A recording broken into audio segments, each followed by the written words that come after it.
The use of the term wattage in guitar amps is one of the most overrated and least helpful expressions in the entire industry. If you spend any time on a guitar forum or a discussion website, you're bound to hear lots of questions about, is this 15-watt tube amp loud enough to gig with? Is this 50-watt tube amp going to be too loud for home bedroom use? Etc., etc. Questions about wattage abound. Wattage is one of the primary descriptions given to many amplifiers, one of the first technical specs that is identified about them. And why is this? Why do people have such a difficult time understanding what wattage is? Why is it so misapplied? Well, if you're interested in hearing more about that, we're going to go through it in some detail in this video, so stick around. Hey, it's Kley, and I love to study tone. Glad you guys decided to check out my video. Before we begin and before I launch into this topic, I want to hear from you. Please leave a comment down in the description below. Let me know, what is your favorite wattage range for your favorite tube amp? I'd be curious to hear your thoughts down below, and also let me know if any of this information changes any of your thoughts on any of this. If you do enjoy content like this, please consider subscribing for more videos like this. Also, if you are enjoying this video, I'd really appreciate it if you consider supporting my channel. I have two avenues to do that. I have a merchandise store where you can get some nice tube gear, and I also have a Patreon where you can go and support me directly. All of the support there really helps to grow and help me to do more of what I want to do on this channel and make more videos like this. So let's go ahead and dive in. So to begin this discussion, I want to take a look at what exactly is wattage from kind of a scientific and technical standpoint. The term wattage is thrown around a lot, but it's really a very simple scientific concept. It is the measurement of a transfer of energy, and it has a formula that's often used that takes the voltage times the current equals the wattage, and really the expression there is telling you a measurement of power. So when you want to think of wattage, I always want you to be using that term power in the back of your mind, the ability to get work done. And I think that is a more helpful way to describe wattage than is often used. So now that we have a basic understanding of the science of what a watt is, next I want to explain how wattage is measured. And the first thing that I want you to know is that there is not really an objective standard of procedure that is used in exactly the same way by every amplifier company. So I think, as we'll see as we go through this process, there's some room for variability and even subjectivity as to how we take these measurements and how we express them. So typically with your guitar amp, you have your guitar going into your cable, you plug it into the input of the amp, then the output of the amp sends through a speaker cable into a speaker cabinet. When you're measuring the wattage of an amplifier, you change that. So instead of plugging in a guitar, you actually plug in a signal generator, and that signal generator usually puts out about a 1K sine wave. Now, a sine wave is an AC signal just like a guitar, but because it's coming out of that signal generator, it is a perfect steady state pitch at a perfect steady state amplitude, which is helpful because it's not, when you play guitar, the signal goes up and down and there's variability there. So they are trying to at least gain some consistency there. But at the same point in time, it's not, the test is being performed with an input signal that is different than how we guitar players play. I don't know anybody that puts in 1 kilohertz sine waves into their guitar amp when they're playing a gig. And then on the output, instead of running into a speaker cabinet, they put a dummy load. The dummy load makes it safe so that it contains the output of the output transformer without damaging the amplifier, but it also doesn't send any signal to a speaker. So you're not getting that reactive impedance load that happens when you're playing your guitar amp as well. So that's going to also be changing some of the performance of the amp. Next, they take an oscilloscope, and they use that to capture and give you a visual depiction of what's going on with that sine wave. And you know that the signal generator is putting in an AC sine wave, and then you can see exactly what's happening to it on the output, so you can compare from when it starts to when it finishes. And that is helpful to give you a baseline of measurement. But what they're really looking for is they turn up the volume on the amplifier slowly, and they're watching the peaks of that AC signal. And as soon as it starts to round those peaks, that's an indication that there's distortion. Now, also, certain companies have other tools of measurement to get really fine-tuned measurements of the level of distortion. It's often referred to as THD, or total harmonic distortion. And as that sine wave starts to clip, then they say that's enough. That's kind of the maximum clean headroom point of the amplifier. And then they take a measurement of how strong that input signal is, and then that gives you your measurement of wattage through some calculations. But again, the main concept here is you're basically taking your amplifier, you're increasing the input signal just right up until the point where the amp starts to clip the end of its clean headroom, and then you take a measurement of its output power at that point. So, again, given that type of testing, it certainly is helpful to give you kind of a relative indication of how strong that amp is in terms of its ability to produce a clean signal. But I think, as we'll kind of explore in a minute, there definitely are some shortcomings as to why this term gets so misunderstood. So let's dive in a little bit and try to flesh out why this term is so overrated. And as I first said, there is really no objective standard of measurement. Other than that basic process, there is room for variability there. Exactly how much distortion do you determine that stopping point? A lot of tube amps and a lot of tubes, one of the reasons why guitar players love them so much is because when they start clipping, that point usually happens very early in the signal and is very gradual. So do we determine the cutoff point at 1% THD, at 5%, 10%, 2%? Everybody's point is going to be a little bit different. Everybody's equipment for testing exactly where that point is occurring is going to be a little bit different.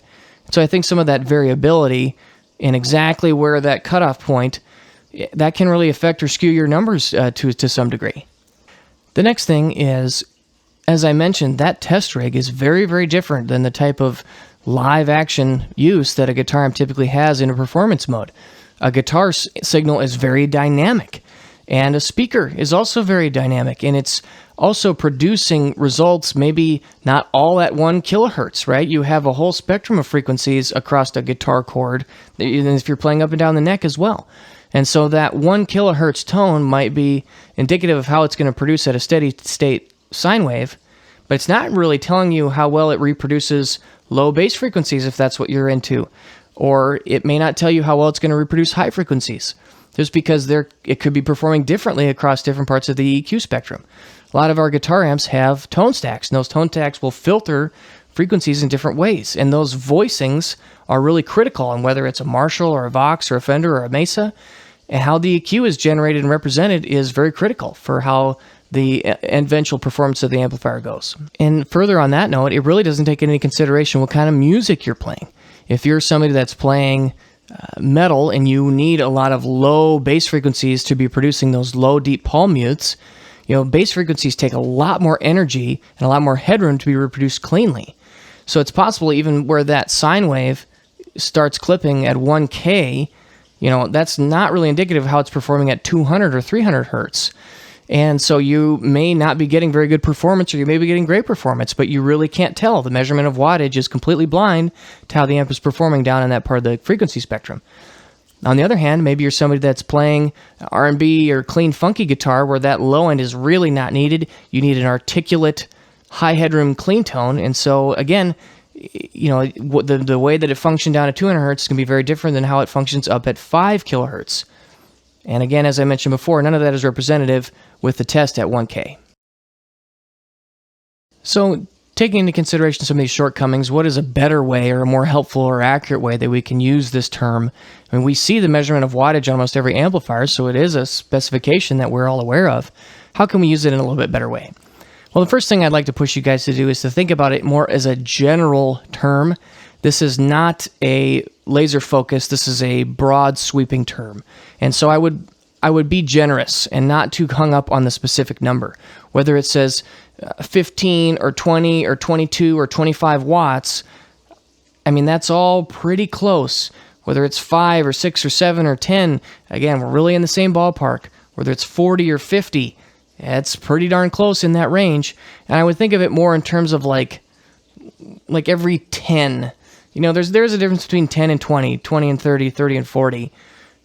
And as we'll get into a little bit more, that difference is not linear, but there is a difference. And so, again, just try to think of it in general strokes rather than getting down to the specific numbers, right? A 22-watt amp from Fender may not be any different than a 15-watt amp from Vox for a variety of reasons, which maybe some will get into, but primarily just because those numbers are generalized. Next, I want to return to that concept of power. And specifically, when I think about power in guitar amps, I would think about it less in terms of volume and more in terms of clean headroom. And really think about what kind of tone that you often want to play with. How loud of a squeaky clean tone do you need? So for example, a 5-watt Tweed Champ single-ended amplifier, I would think of that as being an amp that's going to be really loud, right? You turn that amp even up to 3 or 4 in the volume, it's going to be a loud tube amp experience, but it's going to be a low headroom amp. The amp is going to start breaking up relatively quickly, and it's not going to have much, if any, high headroom clean tone to it. It's going to be relatively distorted from early on and for pretty much the entire throw of the volume control.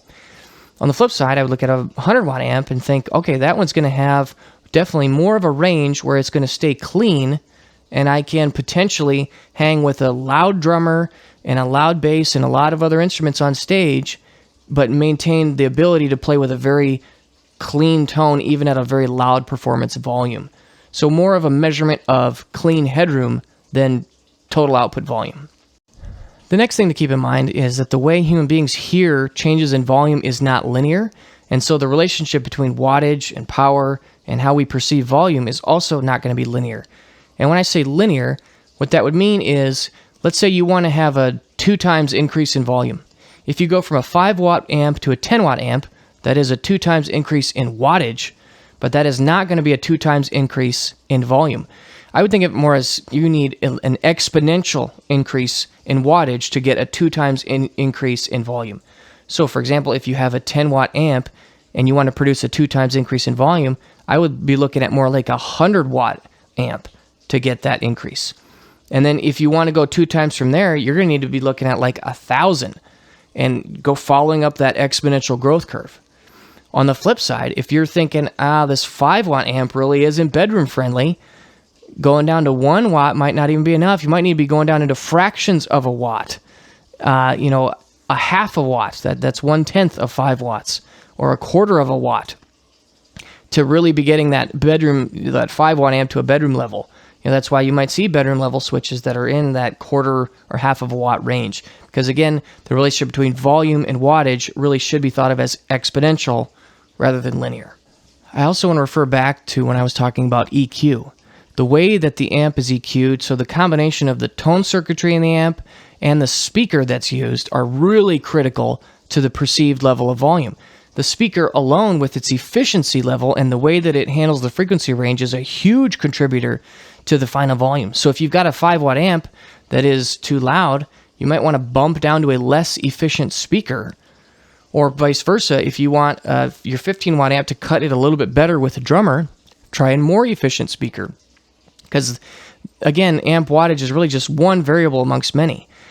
And also with EQ, consider a circuit like a Vox AC30. That's typically a 30 watt amp. 30 isn't a huge number of watts, but because that circuit trims a lot of bass frequencies in the preamp, bass frequencies are really hard to amplify because the waveform is so big and so slow and so cumbersome and lumbering.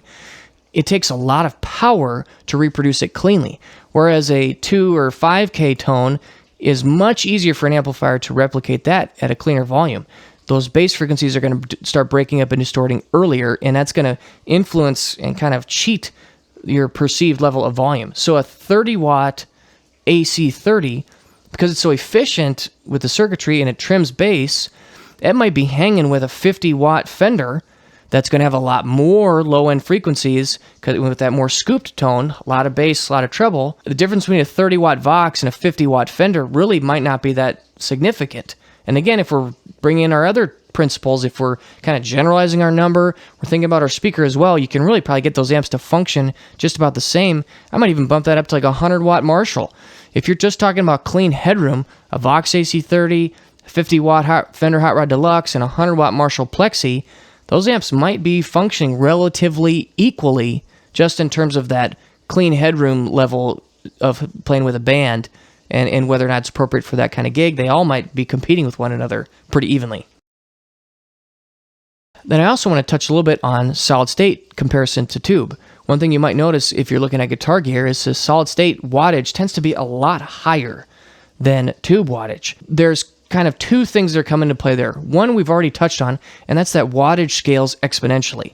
So a 500 watt bass amp or a 2,000 watt bass amp might seem like an obscene number of watts. Really, because in order to get just a little bit more volume, you really have to be doubling and tripling and times 10ing your wattage That's what's required. And also with a lot of those bass amps, because they're trying to reproduce bass frequencies, and bass frequencies are so difficult to do, you really do need to be amping up the level of power and amplification in order to achieve that. Also, think about what I said earlier about the way that tubes work. One of the reasons guitar players love tubes is because they distort easily and early and quickly, and the onset from just a little bit of gain to heavy gain is slow and gradual. On the other hand, typically a solid-state device like a transistor, it will stay clean for a lot longer, but then once it hits that breaking point, it will cross over into distortion very quickly, and the distortion will be very intense. What that typically means is those solid-state devices are designed to function very differently. They will shape the signal and distort it, maybe digitally, and then the amplifier is really just there to be like a PA where it's reproducing it in a clean fashion, almost like a studio monitor. And so at that point, you don't want any distortion to be coloring the signal. So you want tons of headroom. You don't want your signal to be getting anywhere close to that breaking point. So even if you have a 200 watt digital modeling amp, you don't want the power amplifier in that amp to be coming anywhere close to its 200 watts. You want it to be functioning down in the 10, 30, 50 watt range, staying super duper clean so that the digital modeling side of it can do all of the tone shaping. With a valve amp, you want the opposite. You want the tube to starting to color and distort and add those harmonics and do all those things that we love so much. But that also is going to change the calculation for wattage and when it starts to break up. So it's not that solid-state watts are different than tube watts. It's just that the whole design process for those devices is so fundamentally different that it causes the wattage calculation to be drastically different. And to that end, if you've got a 5 watt tube amp, that'd probably be comparable to like a 100 watt solid state amp, just because, again, the total design is so different from one another. So I hope you guys enjoyed this video. I really appreciate you checking it out. If you have any questions or comments down below, be sure to answer my question. What is your favorite wattage range of your tube amp? And I'd love to see you again soon. Thanks. Bye.